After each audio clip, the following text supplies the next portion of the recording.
I never imagined my brother would hit my son across the face for simply laughing, while my parents sat there and applauded. That sound, the sharp crack echoing off the mahogany walls. It's burned into my brain like a brand I'll never scrub clean. And the way my parents' faces didn't even flinch, like they'd been waiting for it. Like this was finally proof that I'd failed as a mother, as a daughter, as a human being. My name is Rachel Evans. I'm 31 years old. And until that moment, I thought I knew exactly where my life stood. A single mom, a marketing coordinator in Boston, living paycheck to paycheck, but raising my son, Noah, who is 6, bright-eyed, always humming some Disney tune under his breath, with this voice that seems too big for his tiny body. He's my whole world, the reason I get up in the morning and drag myself through days that sometimes feel impossibly heavy. But family has a way of dragging you back into old wounds you thought had healed, of pulling you into scripts you swore you'd never read from again. I grew up in a house where appearances were everything. My father, Richard Evans, is a name people in Boston know. Partner at a top law firm, fierce in the courtroom, feared in negotiations. At home, his words were law, cold, precise, and sharp enough to cut skin without leaving a mark. My mother, Linda, always perfectly coiffed, pearls around her neck even on Sunday mornings, pretending to play peacekeeper, while quietly feeding my father every piece of ammunition he needed to keep me in my place. And then there was Ethan Evans, my older brother by 2 years, the golden child, the one who could do no wrong, whose mistakes were swept under Persian rugs, whose triumphs were trumpeted at every family gathering until my ears rang.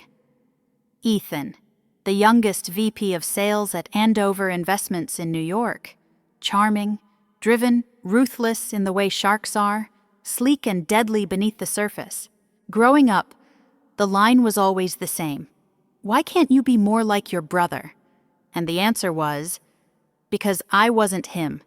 Because I felt things too deeply, questioned rules that made no sense, and refused to stay silent when silence was demanded. At 16, I learned to disappear, to keep my mouth shut, to make myself small enough that maybe they'd forget I existed. But sometimes I'd look at Ethan and wonder, what would it feel like to be so perfect that the entire world bent itself around you? When I got pregnant with Noah, I thought I was finally free. I married Jason Miller, the first man who looked at me like I was more than my last name. We lived in a 1-bedroom apartment with squeaky floors and stained carpets. And for a while, it felt like freedom. Until it didn't. Until I found messages on Jason's phone from someone named Hannah, filled with emojis I hadn't seen since college. By the time Noah turned 4, Jason was gone. Another man who couldn't keep his promises. I told my parents it was mutual, a grown-up decision. I didn't tell them about Hannah, because I knew exactly what they'd say. Men don't leave happy homes. Rachel, what did you do to push him away? So I became the divorced single mother who couldn't keep a marriage together, who scraped by on an administrative salary, who still sometimes had to swallow my pride and call my parents when the car needed brakes or when Noah needed new shoes. But even with all of that, I kept believing that Noah deserved family, that somehow, despite everything, he deserved grandparents and an uncle and summers that smelled like salt air and bonfires. So when Ethan called last month, inviting us to spend a weekend at our parents' summer house in Hampton, the house with 6 bedrooms, wrap-around porches, and a view of the Atlantic so beautiful it almost hurts your eyes. I hesitated. I could hear my best friend Emily's voice in my head. Rachel, why the hell would you willingly step into that lion's den again? And I said the same thing I always say. Because Noah loves the beach. because maybe this time it'll be different. I lied to myself. I told myself I was stronger now, that I could protect my son from the games my family loves to play, that I could keep the past from bleeding into his future. I had no idea how wrong I was. When I was a kid, I used to think there was something wrong with me because I couldn't stop feeling everything so deeply. Every word, every look, every heavy silence that fell across our dinner table like a shroud. In the Evans household, love was measured in achievements, and silence was the currency we paid to keep the peace. My earliest memory of realizing that was when I was 9. It was Thanksgiving, and the house smelled like turkey and cinnamon candles. I'd spilled cranberry sauce on my dress, bright red against pale pink satin, and my father's face turned to stone. He didn't raise his voice. He didn't have to. He just leaned in close, his breath hot against my cheek, and said, "You're an embarrassment, Rachel. Why can't you be careful like your brother?" I wanted the floorboards to swallow me whole. Ethan was across the table, telling a story about winning his science fair. Everyone laughed. My mother squeezed his shoulder, pride practically shining off her like light off cut glass. That's how it always was. By the time I was 16, I'd learned to keep my eyes down and my voice soft, to become invisible in my own house. I went to bed every night counting the days until I could leave. I fantasized about dorm rooms and freedom and waking up without the weight pressing on my chest. But even outside that house, their voices stayed in my head, whispering that I was too loud, too emotional, too difficult, that I'd never measure up. Then Jason came along. He saw me, or at least I thought he did. He loved the way I laughed too hard at stupid jokes, the way I talked with my hands when I was excited. He made me believe I was enough. We got married in a tiny ceremony in Boston City Hall. My parents showed up out of obligation, wearing stiff smiles, criticizing everything from my simple white dress to the cheap champagne. Ethan brought an expensive crystal vase as a gift and toasted us with a grin that didn't reach his eyes. Here's to my sister, finally finding someone willing to take her on. He laughed, and the whole room followed, except me. For a little while, I thought I'd escaped. Jason and I had a small apartment in South Boston. Floors creaked with every step, but it felt like freedom. I went back to school at night, working my way toward my degree in communications. We didn't have much, but we had each other. And then Noah was born on a cold January morning, screaming his lungs out as snow fell thick and silent outside the hospital window. 7 pounds, 6 ounces of pure light. He had Jason's blue eyes and my dark hair. Holding him, I whispered a promise into his tiny ear. "I'll make sure you always know how much you're worth. I'll protect you from everything I couldn't escape." But life has a way of cracking even the best intentions. When Noah turned 3, Jason started coming home later and later. He'd claim it was work, but his eyes darted away when I asked questions. One night, I found messages on his phone from a woman named Hannah, flirty emojis, inside jokes, plans for weekends I thought he'd been working. When I confronted him, he stared at me with empty eyes and said, "I don't know how I ended up here. Rach, I'm sorry, but I don't want this anymore." By Noah's 4th birthday, Jason was gone. I didn't tell my parents about Hannah. I couldn't bear to give them one more weapon to use against me. Instead, I just said, "We grew apart." And my mother still found a way to twist the knife. Men don't leave happy homes. Rachel, what did you do to push him away? My father barely looked up from his newspaper when I called to say we'd split. He only said, "I hope this doesn't become your pattern." Rachel. After that, it was just me and Noah, and the bills, and the constant calculation of how many hours I'd have to work to afford daycare and rent and groceries. Sometimes, I'd find myself dialing my parents' number because the car needed new brakes, or because Noah needed new shoes, and there was no money left until payday. And every time, the help came laced with barbs. If only you'd applied yourself like your brother. Maybe you should be realistic about your capabilities. Meanwhile, Ethan's life was a highlight reel. Promotions, lavish vacations, a penthouse in Manhattan, pictures on social media with captions about hustle and grind. My parents reposted every single one, beaming like he'd cured cancer. But the thing about Golden Boys is, sometimes the shine blinds everyone to the cracks underneath. Despite everything, I still believed Noah deserved a family, even if it meant swallowing my pride, pretending to fit into a picture I'd never quite belonged in. So when the invitation came for the summer weekend at the Hampton house, I tried to convince myself this time might be different, that maybe people change, that maybe Noah could have cousins to play with, and grandparents who'd love him. I packed our bags, telling myself I could handle anything for a few days. I rehearsed polite smiles in the mirror, practiced answers to questions I knew were coming. But deep down, there was a voice that whispered, "They'll never change, Rachel, and they'll make sure you remember exactly where you stand." The Hampton house stood like a silent fortress behind its gates, white columns rising tall against the Atlantic sky. It always felt less like a home and more like a stage, where every conversation was a performance, and every smile hid sharp edges underneath.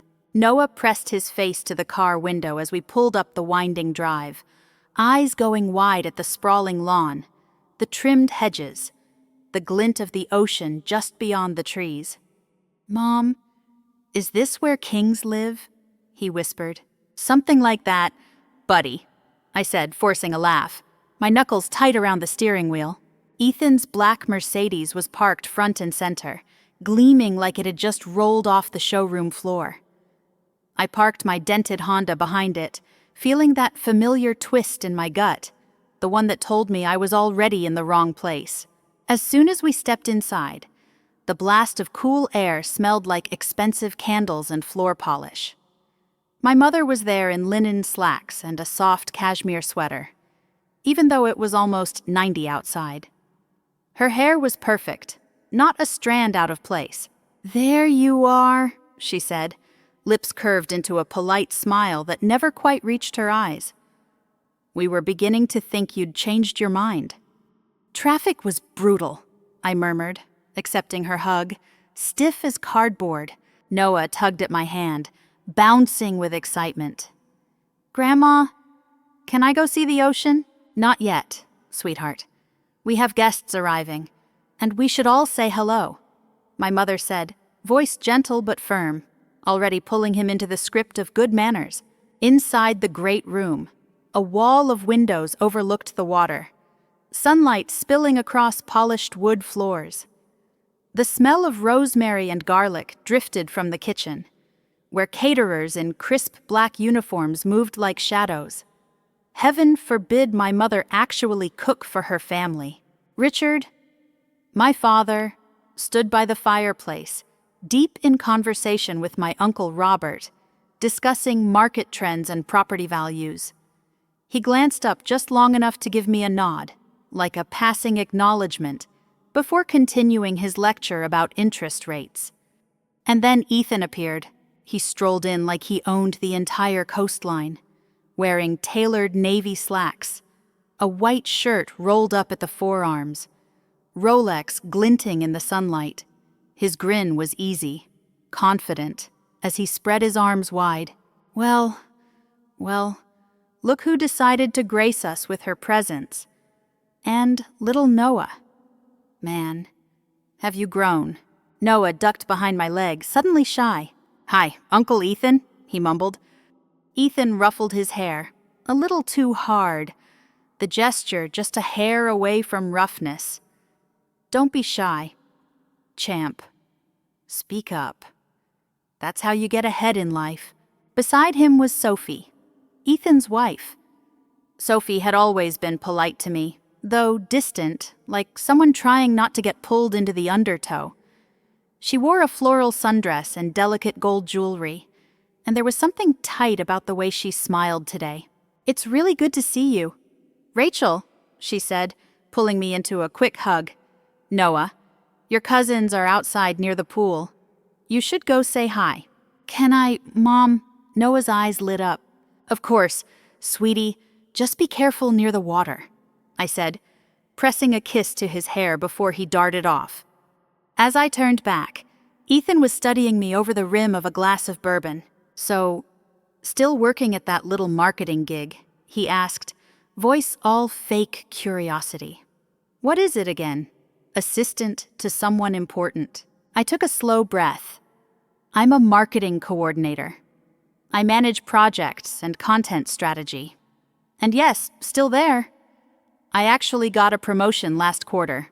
"How nice for you," Ethan replied, flashing a smile so thin it could have sliced glass. "I just closed a $10 million deal with Skybridge Ventures." "Dad, did I mention the bonus I'm getting?" My father's eyes lit up, like someone flipping a switch. He clapped Ethan on the shoulder. "That's my boy, always aiming higher." All around me, relatives chimed in with congratulations, praise, questions about the deal. For a moment, it was like I didn't exist. I tried to slip away toward the kitchen, hoping for a second of quiet. But Aunt Karen intercepted me, a glass of Chardonnay already half empty in her hand. "Rachel, Ethan says you've been struggling since the divorce. You know, there's a position in our company's mailroom. It's nothing fancy, but sometimes we have to be realistic about our capabilities." Heat crawled up my neck. "Thanks, Aunt Karen, but I'm actually doing fine. I'm leading a small team now."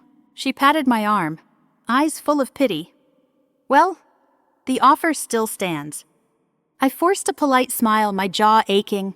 As the evening rolled on, dinner was served on a long table overlooking the ocean, white linen tablecloths, crystal glasses catching the fading sunlight. Richard steered every conversation back to Ethan, his career, his investment strategies, the bonuses he'd earned.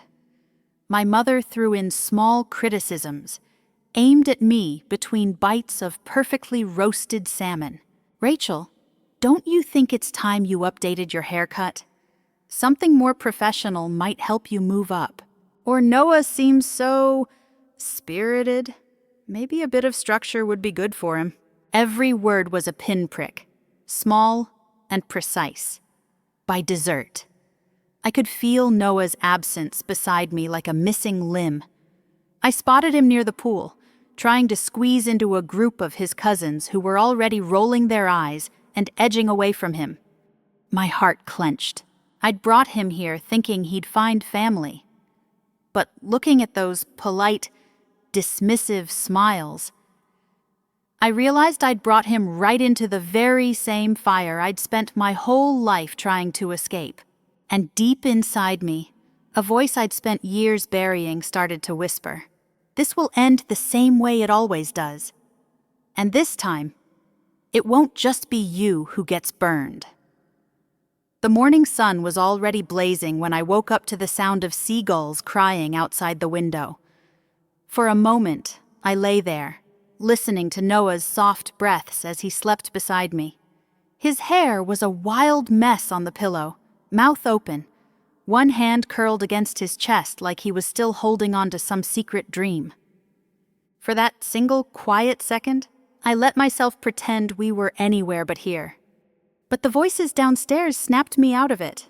Laughter, dishes clinking, the unmistakable hum of my father holding court over breakfast. By the time we stepped into the great room, the family was already gathered around the massive oak table. Richard sat at the head, a newspaper folded neatly beside his plate, discussing the market's latest fluctuations as though the fate of the universe depended on interest rates. Linda hovered near the sideboard, giving directions to the caterers, insisting on extra syrup for the waffles, even though she'd never eat a bite herself.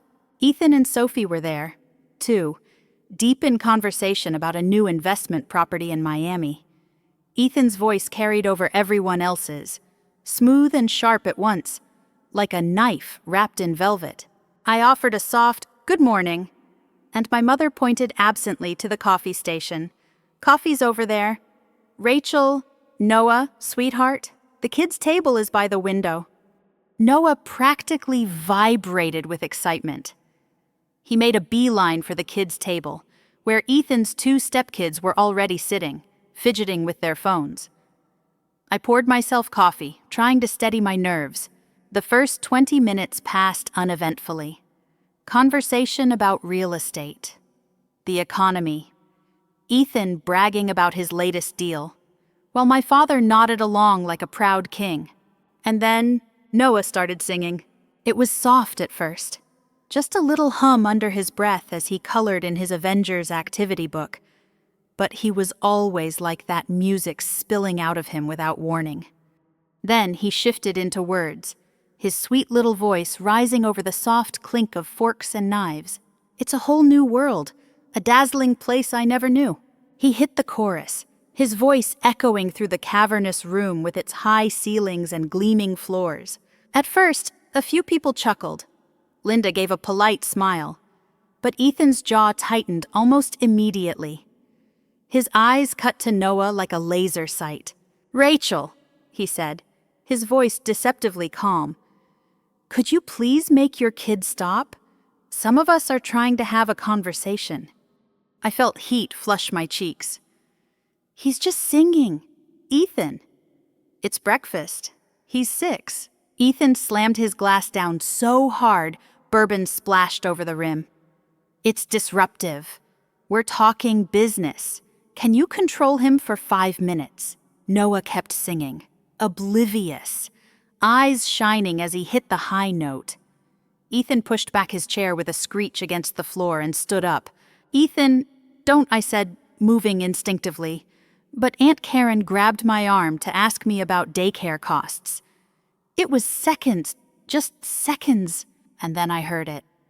The slap, sharp, echoing. A sound that cracked through the room like a gunshot. Noah's voice cut off mid-word. His coloring book fell to the floor. His eyes went wide and blank with shock as he staggered back a step, one small hand flying to his cheek. A red mark bloomed instantly across his pale skin. My whole body seized. "What the hell? Ethan!" I screamed, lunging forward as Noah began to wail. A sound ripped straight from the center of my chest. Ethan stood there, hand still half raised, face twisted into something cold and superior. Someone needed to teach him that the world doesn't revolve around his noise. Richard didn't even look shocked. He just folded his newspaper, laid it carefully on the table, and said, "Boys have to learn discipline. You coddle him too much. Rachel, this is why he acts out." Linda gave a brittle laugh, waving a hand like she was shooing a fly. It was hardly a slap. "Don't be so dramatic." I gathered Noah into my arms. He was sobbing so hard his words broke apart. "Mommy, was I bad? I'm sorry. I'm sorry." My vision went red. I turned on Ethan, voice shaking. He's 6. He was singing a song. "What the hell is wrong with you?" Ethan rolled his eyes, completely unfazed. "What's wrong with me? Maybe if someone had taught you some boundaries when you were his age, you wouldn't be a divorced single mother scraping by as a marketing nobody." A hush fell over the room. Every eye was suddenly on me, some faces blank, some faintly embarrassed. No one moved, no one spoke, except Paul. He'd been adjusting his camera equipment by the windows, almost invisible in the background. Now he stepped forward, face pale. His voice was low. "Ethan, you know these mics are live, right? I've been recording for the family doc." Ethan blinked, suddenly rattled. His eyes darted to the tripod, and the small wireless mics mounted discreetly around the room. My father barked, "Turn them off! Now!" Paul swallowed hard. I can't. Everything's already on file." Ethan's face went red. "Delete it." Paul shook his head. "I'm not deleting anything." I felt a pulse of savage relief. For once, the evidence wasn't just my word against theirs. Ethan sneered. "You think anyone's going to care? It was just a slap. You always overreact." Richard leaned back in his chair. "Calm as a judge. Rachel, you're being hysterical. Sit down, have some breakfast. We can discuss this like adults." I looked around the table, the shining silverware, the crystal glasses, the linen napkins folded into perfect fans, and saw nothing but strangers in expensive clothes. I pulled Noah closer, felt his tears soaking into my blouse. "No," I said, my voice shaking but loud enough to cut through the room. "We're leaving." My mother rolled her eyes. "Rachel, don't be ridiculous. You'll embarrass yourself." I stared at her. "No. The only one embarrassing this family is the man who just slapped a 6-year-old for singing." Ethan opened his mouth. Fury blazing. "Watch your mouth, little sister." But I was already backing toward the stairs, Noah clutching me like a life raft. And in that moment, something inside me shifted, because for the first time in my entire life, I knew exactly who the hell I was, and what I was willing to fight for. Noah barely spoke the entire drive back to Boston. He sat in the back seat, small hands twisting the hem of his t-shirt, eyes locked on the passing trees as though he could disappear into the blur. Every few minutes, I'd catch a little hitch in his breath, like he was holding back sobs. The red mark on his cheek had faded to a pale shadow by the time we pulled into our apartment parking lot. But the way he flinched when I reached for him cut deeper than any bruise. That night, he curled up in my bed, silent, except for the occasional whimper as he slept. Around 3 a.m., I woke to his tiny fists pounding my shoulder, his voice high and panicked. "Don't let Uncle Ethan hit me again." "Mommy, I'll be quiet. I promise." My heart splintered into 1,000 pieces. The next morning, I called out of work and made an appointment with Dr. Melissa Scott, the child psychologist a friend had recommended months ago, but that I'd never thought I'd actually need. Dr. Scott's office was painted soft shades of green and smelled faintly of lavender. She knelt to Noah's level, offering him a basket of toy cars. Noah wouldn't look at her. He just sat there, silent, tracing circles on the armrest with his fingertip. After half an hour, Dr. Scott gently ushered me into a separate room. "Rachel, he's showing early signs of acute stress response. Nightmares, fear of certain adults, avoidance of things that used to bring him joy, like singing. This isn't minor." I swallowed hard, trying to keep my voice steady. Is this PTSD? "It's too early to say for sure," Dr. Scott said softly. "But he's been traumatized. It may resolve with therapy, or it could become something chronic if it's not addressed.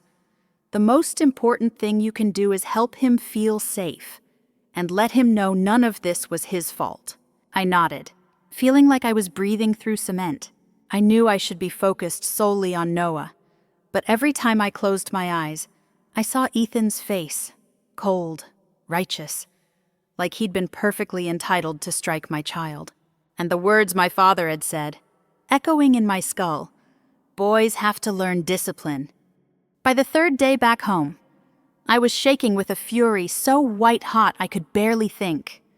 But I also knew one thing for certain: I was done letting them control the narrative. I reached out to Emily Rivera, my college friend, who now worked as an attorney specializing in civil cases.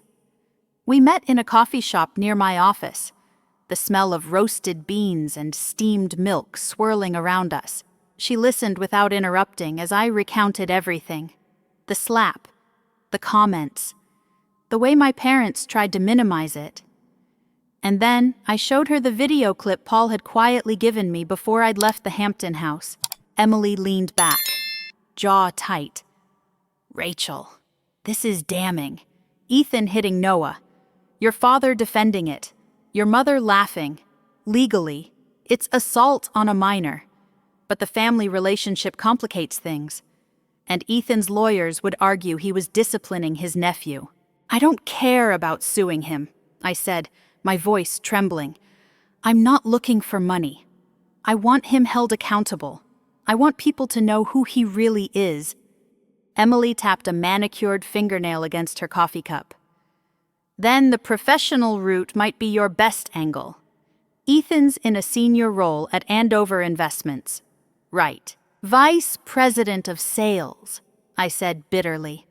"He loves to talk about how their executives have morality clauses. And he sits on the board of a children's charity." Emily's eyes narrowed. "A guy who hits a 6-year-old for singing probably shouldn't be making decisions about vulnerable kids." "Exactly. So I made a plan." That evening, after Noah was asleep, I sat at my laptop, my heart pounding. I edited the recording. I didn't manipulate anything, just trimmed it to include the slap. Ethan's words calling Noah noise, my father's approval, my mother's laughter. Then I crafted 3 emails. One to the board of directors at Andover Investments. One to the Children's Future Foundation, where Ethan was listed as a board member. And one to the leadership team of the Boston Young Leaders Mentorship Program, where Ethan volunteered with high school students. Each email was factual, calm, no rage, no threats, just the facts. I feel an ethical obligation to share this information. Given Mr. Evans's public roles involving children and community leadership, please keep this confidential to protect my son's privacy. My finger hovered over the send button for a full minute, my breath coming fast. Emily had warned me. Once this goes out, there's no undoing it. Ethan will come for you. Your parents will come for you. I thought of Noah's voice, shaking in the dark. "Don't let Uncle Ethan hit me again." And I pressed send. Almost instantly, my inbox exploded. One board member from Andover replied within an hour, requesting a meeting. The charity's director emailed me back in all caps. "Thank you for bringing this to our attention." The mentorship program put Ethan under review, pending further investigation. But it wasn't only them who reacted. Ethan started calling, texting, leaving voicemails that swung between venom and pleading. "You've ruined me. Rachel, this is your own family. You'd better fix this, now. You always were jealous of me. That's what this is really about. And my parents. God." The phone calls, the emails, the messages piled up so fast I couldn't even read them all. My mother. "Think of how this looks. You're tearing the family apart." My father. "If you continue this witch hunt, don't come crying to us for help next time you can't pay your bills." But here's the thing. For the first time in my entire life, I didn't care what they thought, because my son was more important than their reputation. And no amount of money, no Hampton house, no expensive cars, no glittering social circles was worth letting them believe they could strike a child and walk away untouched. It's wild how fast the walls crumble when the truth finally pushes through the cracks. Within 48 hours of hitting send, I was getting calls from numbers I didn't recognize. People speaking in hushed tones, corporate PR teams, legal departments. Andover Investments moved swiftly, issuing a statement about their zero tolerance for misconduct, particularly incidents involving minors. Ethan was suspended pending an internal investigation. The email was as cold and clinical as a scalpel. The Children's Future Foundation stripped his name off their website before the end of the day. The mentorship program froze his involvement entirely, citing concerns over potential conduct, unbecoming of a role model for youth. It was as if someone had flipped a switch, and Ethan, the golden boy, was radioactive overnight. Meanwhile, my phone kept buzzing. Messages from people I hadn't spoken to in years. Old high school classmates, neighbors from the street I grew up on, parents from Noah's kindergarten. "Rachel, is it true what happened? I'm so sorry, let me know if there's anything I can do." A few even confessed their own stories. Brothers, fathers, husbands who'd hit them, who'd yelled, who'd left scars invisible to the world. Turns out secrets don't stay buried forever. But Ethan didn't go quietly. He tried every angle. Rage, guilt, charm. He called my workplace pretending to be a prospective client, fishing for dirt. My boss, Grace Mitchell, called me into her office one afternoon. Sunlight poured through the windows, catching the steel gray of her hair. She shut the door and said, "I just took a weird call from a man named Ethan Evans, asking a lot of questions about you. I told him nothing. You have my support." "Rachel," my eyes stung as I managed a shaky, "Thank you." Grace shook her head. "That man sounds like trouble. Take as much time off as you need." But the real shock came from my family. My mother bombarded me with voicemails, alternating between sobbing and icy fury. "How could you humiliate your own brother like this? Do you have any idea what people are saying?" Richard left me a curt message. "Ethan's career is in jeopardy. You've overplayed your hand. Rachel, there's still time to make this right." But I didn't want to make it right, because making it right meant pretending nothing had happened. And I was done pretending. Then, late one night, my phone rang again. The caller ID said, "Sophie Evans." I hesitated before answering. "Sophie." Her voice was quiet, trembling. "Can we meet somewhere private?" We sat across from each other at a small diner halfway between Boston and Ethan's place in New York. Fluorescent lights buzzed overhead. Sophie looked exhausted, dark circles under her eyes, fingers trembling as she stirred her coffee. I heard the recording. She whispered, "Paul played it for Linda, and Linda called me." "Rachel, is that the first time Ethan's ever done something like that to Noah?" "Yes," I said, "but it's not the first time he's lost his temper." Sophie stared down at her hands. "I've never told anyone this, Ethan. He's never hit me. But he's thrown things, screamed in my face, called me worthless. Last week, when all this started, he shattered a glass across the kitchen wall and said it was my fault he was losing everything." My throat tightened.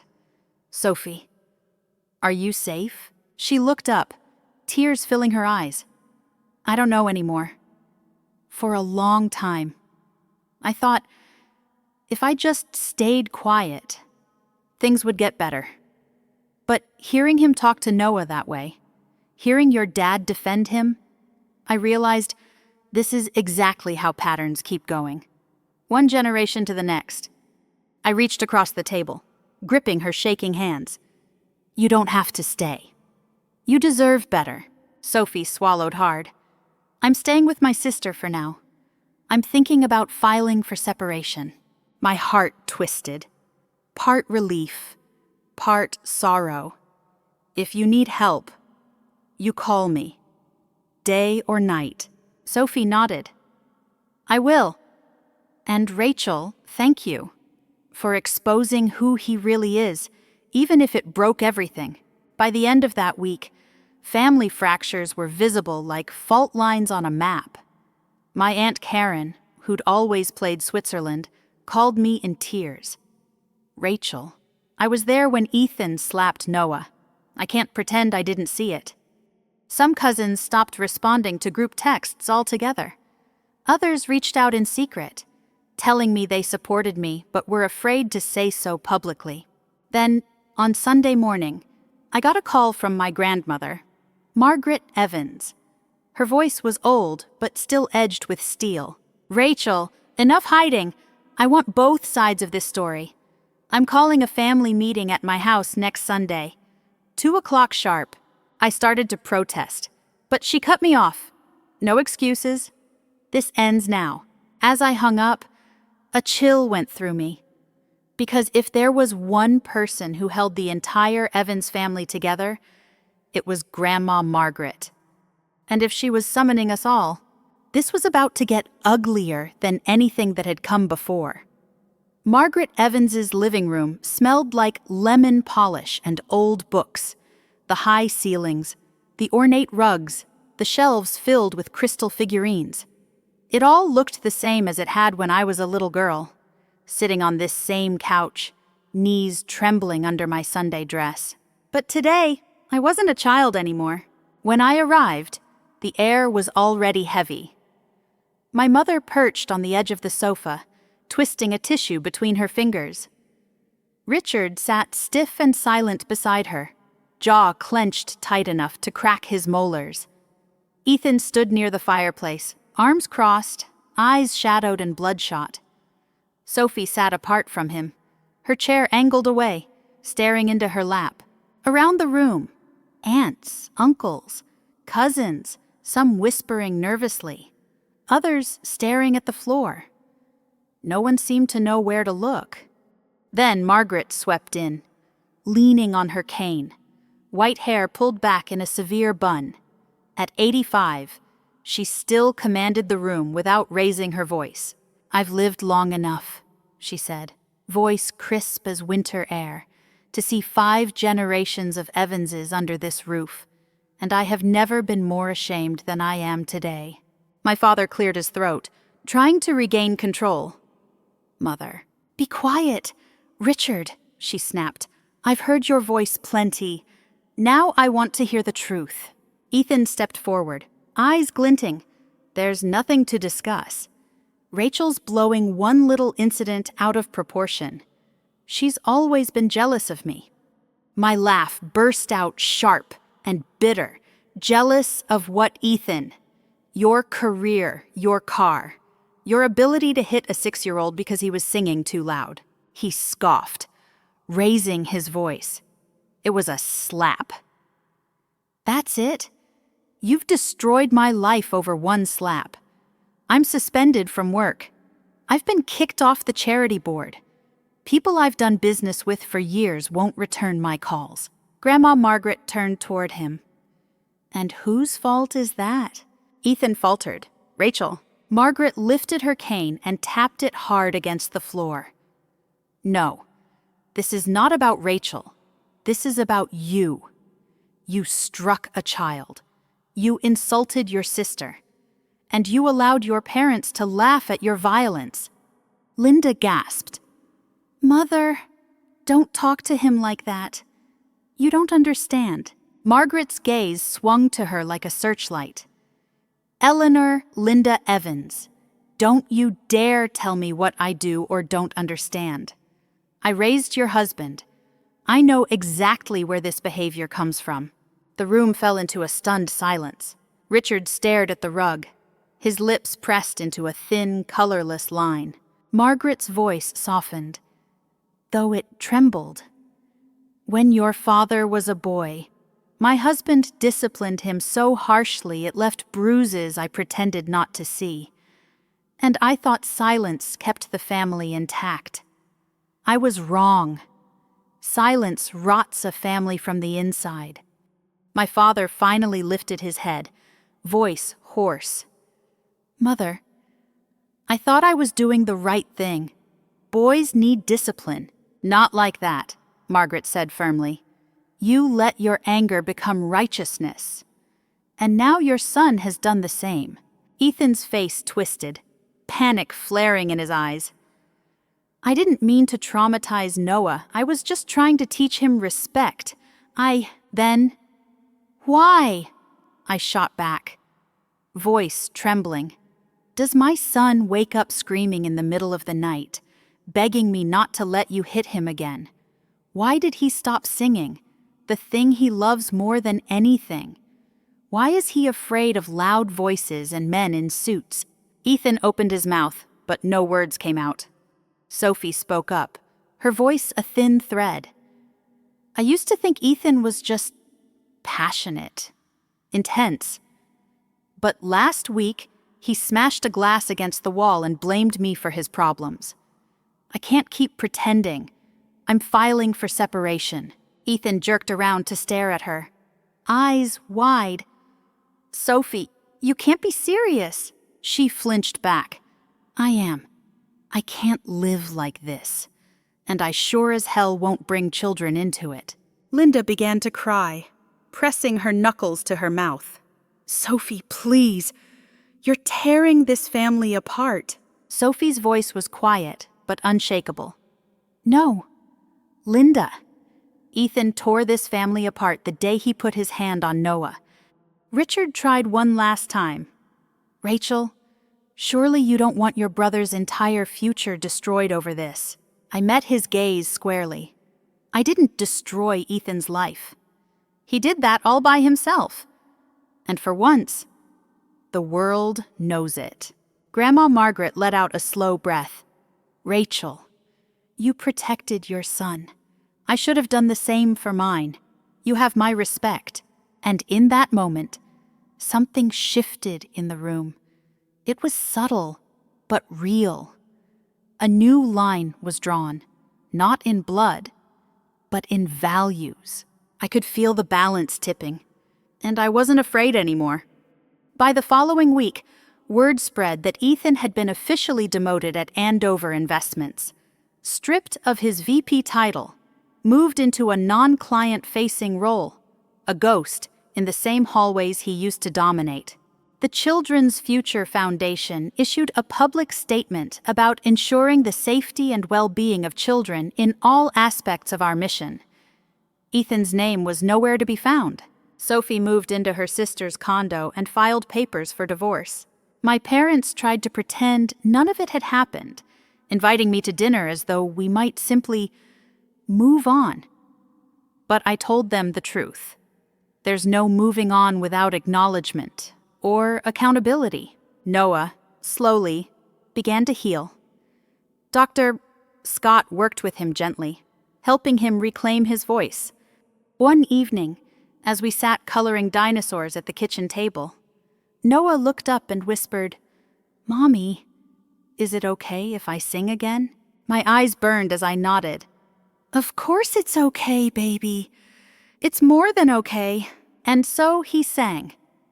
Soft at first, then louder, as if he was testing how much space he was allowed to take up in the world. I closed my eyes and let the sound wash over me.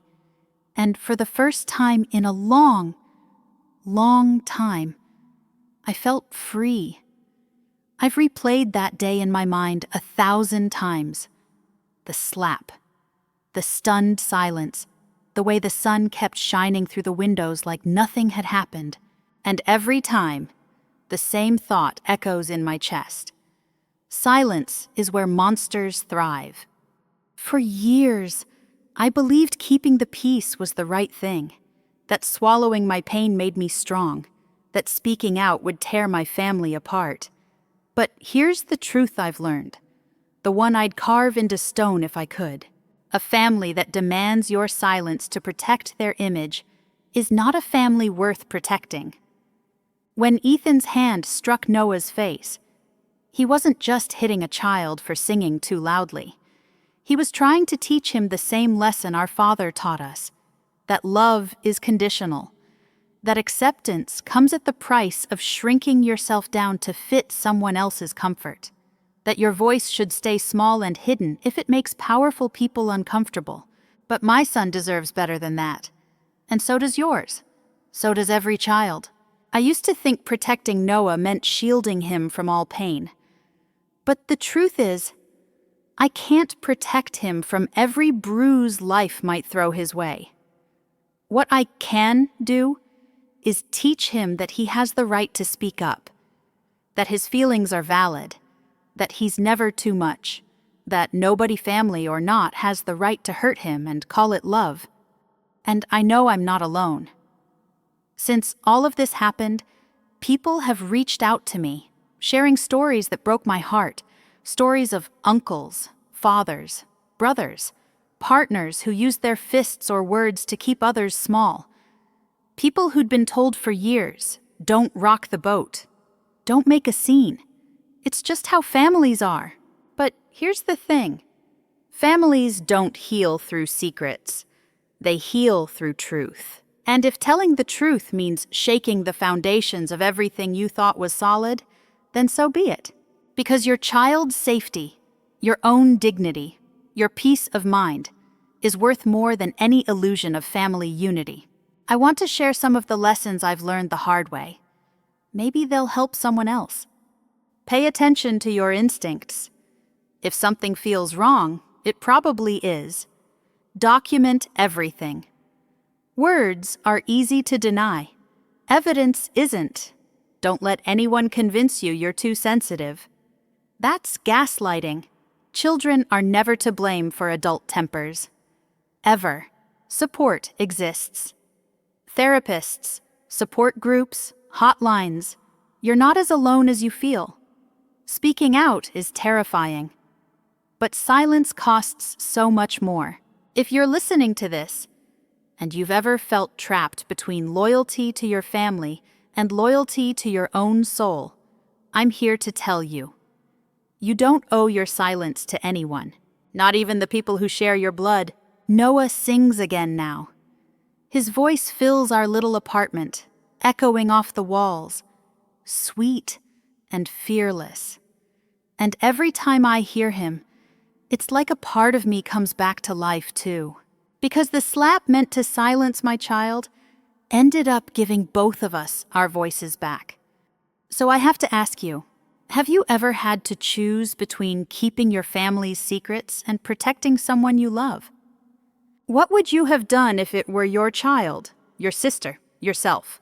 If this story hits home for you, share your thoughts, tell your story, or just know you're not alone. And remember, your voice deserves to be heard.